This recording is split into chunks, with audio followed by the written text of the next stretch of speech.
Oh, might need to raise the camera. My head.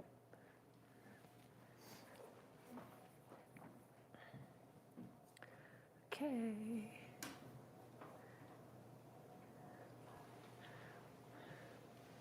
Better? Yeah.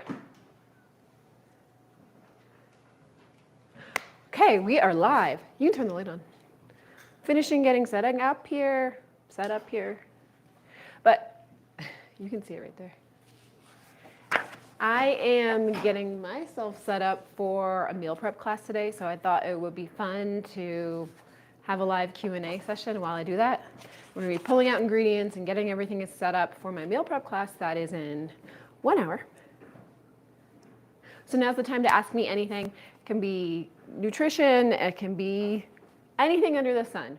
So I'm going to pull up chat, so we've got that going. Top chat.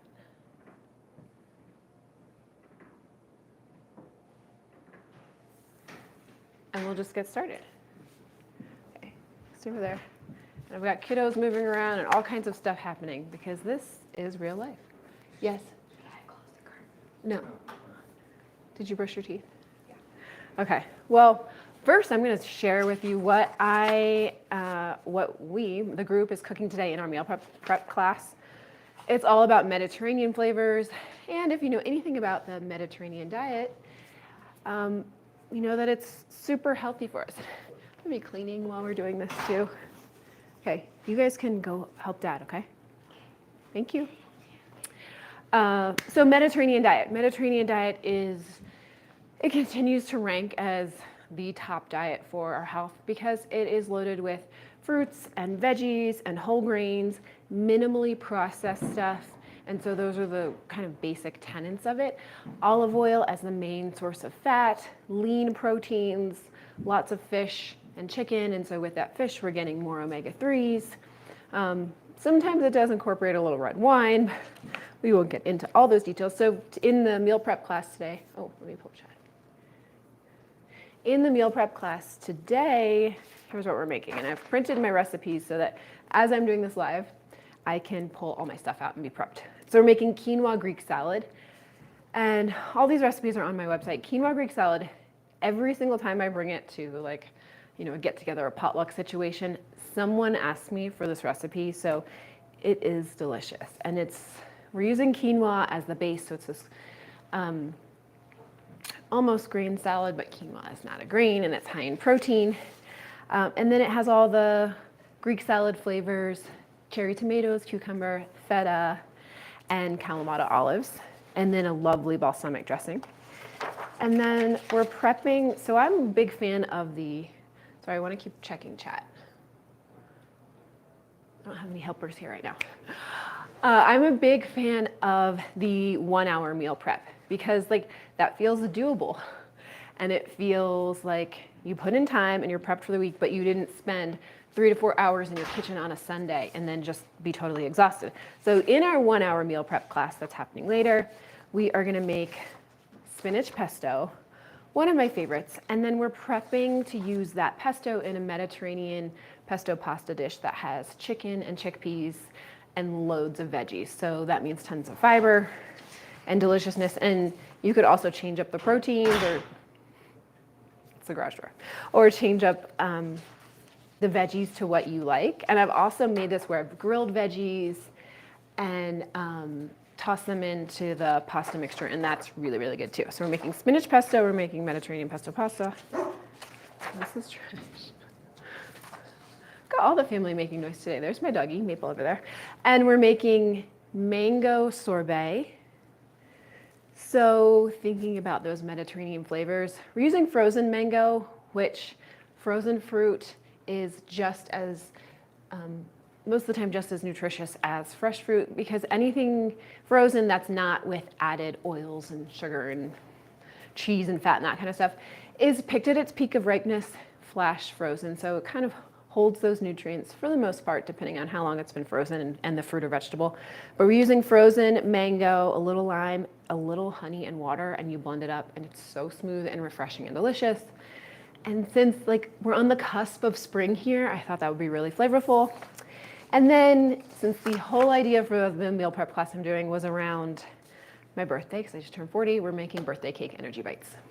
So lots of fun stuff today. So as I'm getting all this stuff out and all the ingredients, because that is key when you're cooking, get yourself set up, get everything out, because is there anything more annoying than going back to your fridge and pantry 10 times? I don't think so, while you're trying to cook. So I'm gonna get all that stuff out, and it is open Q&A time. You can ask me anything, pop it into chat, which I've got my laptop right here so we can see. And I have 2 questions that, oh, maybe 3, that were sent to me before we started this. So I'm gonna maybe start with those while chat kind of ramps up. Please drop your questions in the chat, because that's what this whole point was. Ask me your nutrition questions. You can get to know me too. Ask me a question about me, about anything, Colorado, military, spouse life, all those things. So as I get stuff out, I'm gonna be answering the first question, which was, is coconut sugar healthier than regular sugar? And I have coconut sugar. This is a very messy pantry at the moment. Okay. Well, I'll get the chickpeas out while I do that. Okay, so coconut sugar, I'm just gonna be getting my things out. I always like to have, for meal prep, all my ingredients for each recipe kind of clustered together with the recipe. Coconut sugar comes from, obviously, coconuts. They tap into the sap of the coconut tree, and drain that in a similar way that we get maple syrup, and then they dehydrate it, remove the water, and what's left is what we call coconut sugar. Sometimes it's called coconut palm sugar, which is different from palm sugar. So just if it has coconut in the title, just know that. And coconut sugar, I get a lot of questions about like sugar and sugar alternatives, but coconut sugar does have a few minerals like iron and some zinc in it because it came from the coconut tree, and it's not as processed, let me see, chat, as other sugars like our regular white sugar, which is heavily processed, and so we have that pure white sugar, which people like to use for baking. But coconut sugar is not healthier. It is very slightly lower on the glycemic index. So if that means something to you, maybe you know about the glycemic index related to carbohydrates or for diabetes and those sorts of things. But it's like 6 points lower on the glycemic index than just white table sugar. So it's not healthier. They're very, very similar. It's a nice alternative if you really want something natural. And that's why I use dates in a lot of things, because we're also getting fiber in with the dates and their sweetness. So coconut sugar, if you like it, there is a little bit of flavor to it, whereas table sugar, white sugar, just has that sweetness, that glucose hit. Coconut sugar is brown. I wanted to grab it, but I didn't see it straight away. Is brown and has a little bit of minerals. It has like the teensiest bit of fiber, which is probably what makes it a little bit lower on the GI index. But is it healthier? No, not really. In the same way that I remember when I worked in long-term care, a nurse asked me if brown sugar was healthier than white sugar. No, brown sugar is actually white sugar with molasses added, so it's definitely not a healthier option. Okay, let me go over to chat. Oh, I'm on the wrong screen. Shoot, I should drag that over there. Okay, seriously, we have a couple of people on. What questions do you have for me? Drop them in the chat box. I'm gonna go over here and look. And then I have 2 more that were sent in beforehand. Okay, nothing is popping up. So the other question was, what does inflammation mean and what is anti-inflammatory? So as I get all my things out, my dates for the energy bites, I'm gonna set them over here. Inflammation. I've got a whole series of videos on inflammation because it's such a sort of hot topic right now. But there's 2 types of inflammation. There's acute inflammation. Let me get all these out. There's acute inflammation. And you can think of that as like when you get a cut or you sprain your ankle. And then pretty immediately afterwards, there's some swelling, some redness, and that is our body's inflammatory response, and that's healthy and normal, and our body's sending all these inflammatory cells to help heal. So that's acute inflammation. Chronic inflammation is a little bit different. Chronic inflammation is when your body continues to send those helper inflammatory cells when there is no fire to put out. There is nothing acute like the cut or like the sprained ankle. And so with inflammation in that way, chronic inflammation actually is tied to several diseases. I mean, everything from rheumatoid arthritis to cardiovascular disease to GI issues like Crohn's, like different colitises. So what we can do through our diet is eat an anti-inflammatory way. Okay. Got little ones coming in and out. So that's why I created this whole series on inflammation, where we can eat foods that actually help, I think I say in one of the videos, calm that fire, put that kind of smoldering fire out. And so how do we do that? That's through mostly fruits and vegetables, whole grains, fiber. So when we think about things happening in our digestive system, fiber does, a multitude of things, but there's soluble and insoluble fiber, and both those types of fiber, which are only found in plants, help our digestive system. Okay, they just keep coming in and out. This is real life live. So that's about inflammation. Do you have a question for me? Where's our waters? They're on the dining room table. Okay. All right, let me go back to chat. Okay, that was question number 2 that I had prepared. Okay, I'm trying to get my mouse back over here. Shoot. There it is, okay. All right, and then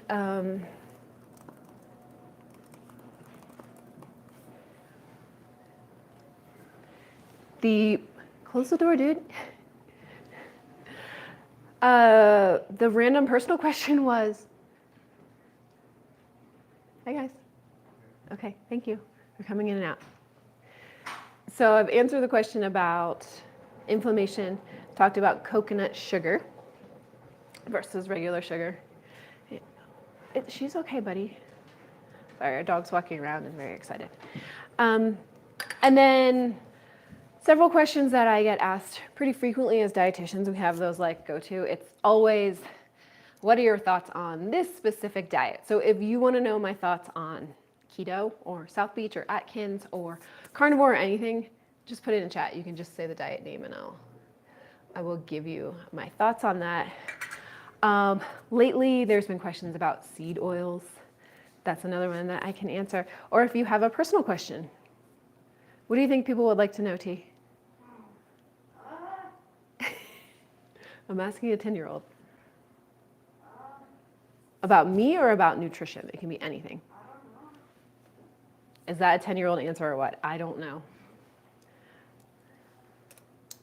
Okay. Let's see. Where am I from? That's an easy one. I grew up in Maryland, and because my husband is military, we have lived, let's see, grew up in Maryland, went to college, I would say the first time, in New York at the Fashion Institute of Technology. I met my husband Devin when I was studying abroad in Florence and traveling Europe as you do when you're a college student. So we happened to meet in Barcelona. And so that's kind of a fun story that I haven't told in a while, but it's a fun one to tell. We met in Barcelona and then met back up in London? London, yeah. So then we did long distance, and then when I graduated from FIT, moved down to Virginia Beach. So in our military moves, we've lived in Virginia Beach, a few different places in Virginia Beach, and then we moved to Germany, which was absolutely amazing. And that is where I went back to school and really discovered that nutrition was what I wanted to put all my effort into. I was really into cooking just like as a hobby. And so I decided, well, I really, really love this. I'm interested in this. I started reading nutrition books for fun. And so I had just one of those kind of existential light bulb moments when we were in Germany, and I was actually studying to get my MBA in business, and then I was like, I don't love this. And so to make that long story short, I went back to school for nutrition, and I'm a dietitian now, and I absolutely love it. I love to talk about food. I love to talk about nutrition and how food can actually be super healing as well as fueling. So from Germany, we moved to San Diego. And then San Diego, we lived in 2 places in San Diego, and then we moved to North Carolina. From North Carolina, we moved here to Colorado. So we've sort of gone, let's see, east to Europe, to West Coast, to East Coast, and now we're in the middle. And so it's been fun to be in all these different areas and see different, for me, the food side of things, different cultures, food, especially in Germany and Europe. That was super fun. Okay, let me go back to chat because that was a lot about me. Other nutrition questions. There's like this little window that's blocking chat. Okay. Okay, other nutrition questions while I continue to get these things out. Well, I could address keto. Actually, I just got asked this question earlier this week. What about from a woman that we met at a local cafe? What are my thoughts on keto? And I know that is probably the most popular. Hold on, we've got another child coming in. Probably the most popular, I'm gonna get some Tupperware out, diet as of, I don't know, the past few years. The keto diet, the tenets of the keto diet are high fat, medium protein, very, very low carbohydrates, like 20 to 50 grams of carbohydrates per day, with the goal of getting yourself into ketosis, which means that your brain is using, instead of glucose as fuel, you're using ketones. And to know that you're in ketosis, you would actually need to get these little strips that you pee on to tell you if there's ketones in your urine. You're checking on things for me. So that's the tenets of the keto diet. A little history, it was actually developed for people with epilepsy. So, and this was, oh, sorry, that's loud. Years ago, it was developed for people with epilepsy. What's cool now is that has become so mainstream, we've been able to have some research that backs up that it is beneficial for certain conditions like MS, like multiple sclerosis. It's been shown, if you're on the keto diet and you're in ketosis, it's been shown to help kind of mitigate some of the side effects of MS, so that's pretty cool.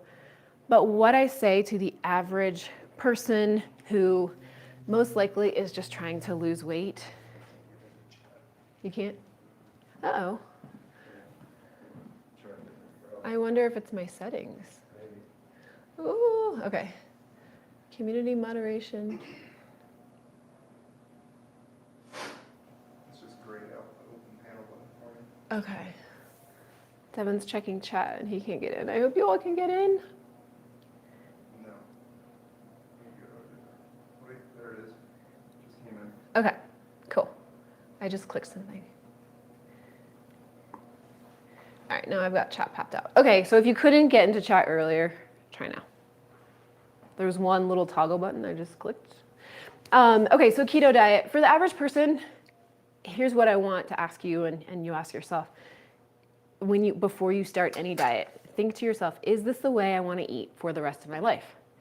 And if the answer is no, then why go down that path? Because research and just time shows us that anytime we go on these really restrictive diets and then go off of them, people generally end up, oh good, chat's up, okay.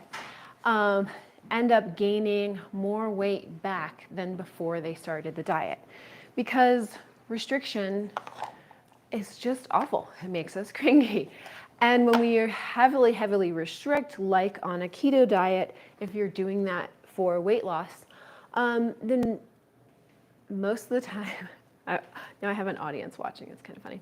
Most of the time, we kind of go to the extreme. So we do this keto diet or Atkins or South Beach or whatever it is that's super, super restrictive. And then we do it for a little bit, have a little weight loss. Then we get super sick of it. And so then we can kind of go in the opposite direction of that. And it causes us to gain more weight back. And also these really low carbohydrate diets, why we lose weight so quickly when we start is because, oh goody, we have a question. I'll finish this one. We lose so much weight when we start a low carbohydrate diet because, what are you looking for? Oh, I don't see it. Because carbs are stored with water in our body. So let's just say we go on, I don't know, South Beach or just like a low carb diet. Well, what happens like biologically? Okay, let me see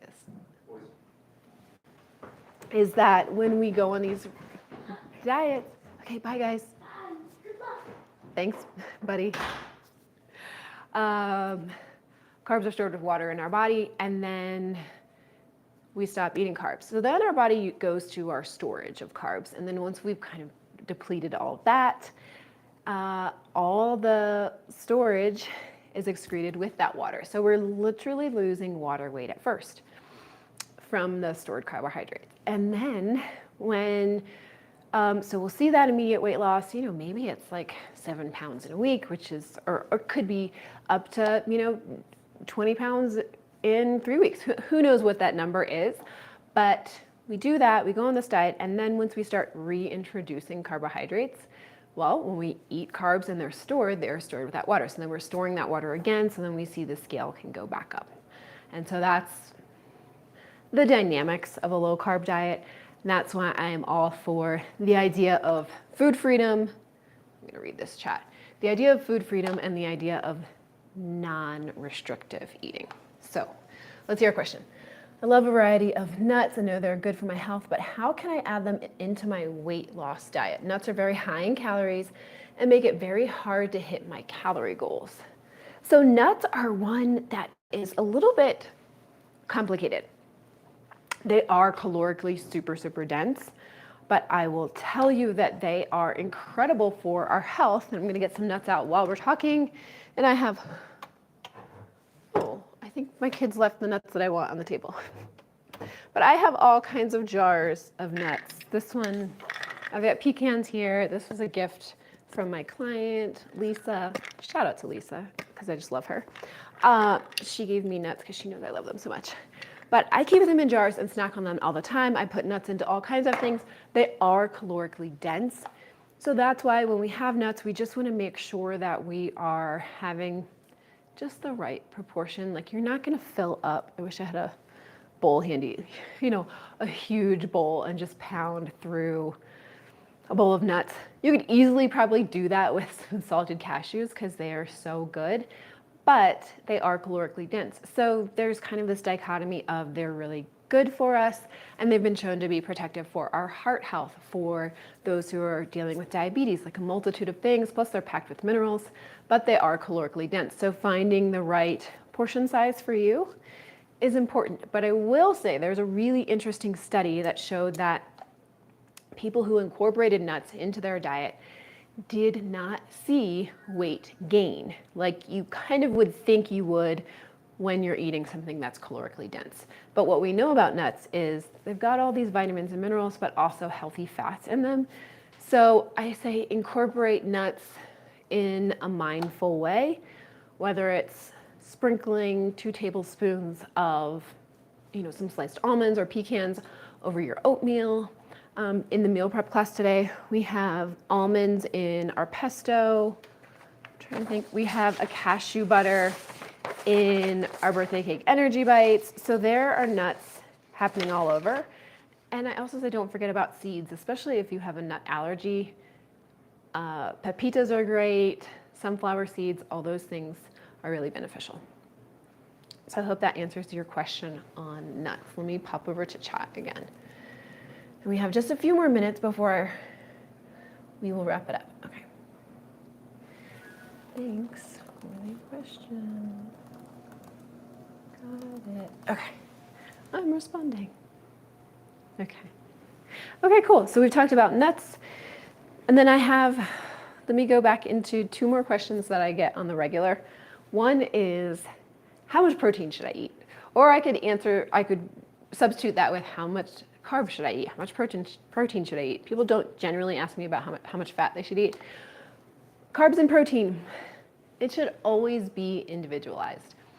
That's why I did a video on protein, because I wanted to address that different groups have different needs, and the RDA, which is the recommended daily allowance that's set for our country, is 0.8 grams of protein per kilogram of body weight, but in general that is low. So I usually say you need at least 1 gram per kilogram of body weight, not pound here. But you might need even more. It depends on what your goals are. It depends on you and your stature. Like, I'm 5'8", but for someone who, like my husband, who's 6 foot, he needs more protein than I do. We are different. Our bodies are different. Someone who's shorter. I have 3 kids, 2 10-year-olds and a 7-year-old. Kids' protein needs are going to be different from adults. And then if you go into health conditions, so if you're healing from an injury, protein is super, super key. Protein and vitamin C are actually really work nicely together when protein, vitamin C, and zinc when you're healing or from an injury or a cut or something like that. Those are really key. But then on the other spectrum, if you are a bodybuilder, you need, that's what I started my whole protein video with, talking about, is it 1.3 grams per kilogram of body weight for protein? Is it 1.4, 1.6? So check that out if you haven't seen it, if you want a little more specifics related to protein. But my biggest recommendation is that it should be personalized for you, especially with so many experts, influencers out there telling you you need to eat 1 gram per pound of body weight. That's a lot of protein, but it depends on what you're doing. If you are an endurance athlete and you're running tries, you need a lot. You not only need a lot of protein, but you need a lot of calories. You need sustenance, and you need it throughout your training in intervals. But if you are someone who's doing lower impact, if you just do yoga and walking, then your protein needs are going to be different. So I love that question, but I know that it frustrates people because they're like, well, I just want a number, but I can't give you a number unless I'm working with you one-on-one. And I know everything about you, not only your height and weight, but I want to know your health history. I want to know what you're doing for exercise or not doing for exercise. I want to know what your goals are too, because you might be in one spot when we talk first, but then your goal is to run a 5K, a half marathon, whatever it is. Then we would adjust all those things, protein, carbohydrates, fat, as you move through and as you get towards your goal. And then as far as carbohydrates, it's very much in the same vein. There's the general recommendations of the 45 to 65% of your calories should be from carbohydrates, but that is the most general possible guideline, and I think that it needs to be much more tailored to the individual person. I understand that we need the guidance for just general knowledge, but it should be super personalized. So keep that in mind. And if you're looking for help in that way, find a dietitian. I'm a dietitian. I do one-on-one nutrition counseling, and there are lots of wonderful dietitians who have specialties in whatever area that you're looking for. So there's my little soapbox on dietitians. I'm going to pop back to chat. Any other questions? Okay, I have 1 more minute until we wrap this up. So I will leave you with, okay. I'm going back to chat for the question, and then we just have the nut question. So the very last thing I will leave you with is another one that I answered this week just out in public when these women found out that I was a dietitian. They asked me about turmeric. And I'm going to do a little short on this because I feel like this is a little insider information, so I want to share it with you, those who are watching or who watch the replay. But turmeric is amazing for anti-inflammatory benefits, but it is over 2,000 times more potent and absorbed if you pair it with a little, wait for it, this is my salt, a little black pepper. So the compound in black pepper helps us absorb curcumin, which is the compound in turmeric that gives it the anti-inflammatory benefits. So when we pair these together, it is so much more, because on its own, curcumin is not very bioavailable, which means it's not very well absorbed in our body. So pair it with literally a pinch of black pepper, like less than a quarter teaspoon per tablespoon of turmeric, and it's much more absorbed. And I feel like those as spices go really well together. I have a cashew curry that's got turmeric and just all kinds of lovely warming spices. A little black pepper thrown in there helps us absorb the turmeric better. And turmeric and its anti-inflammatory benefits are just really off the charts. I love there's a study on turmeric for rheumatoid arthritis, so that's just a really, really powerful one. And maybe we'll do a whole video on rheumatoid arthritis. But that's my last tip for you.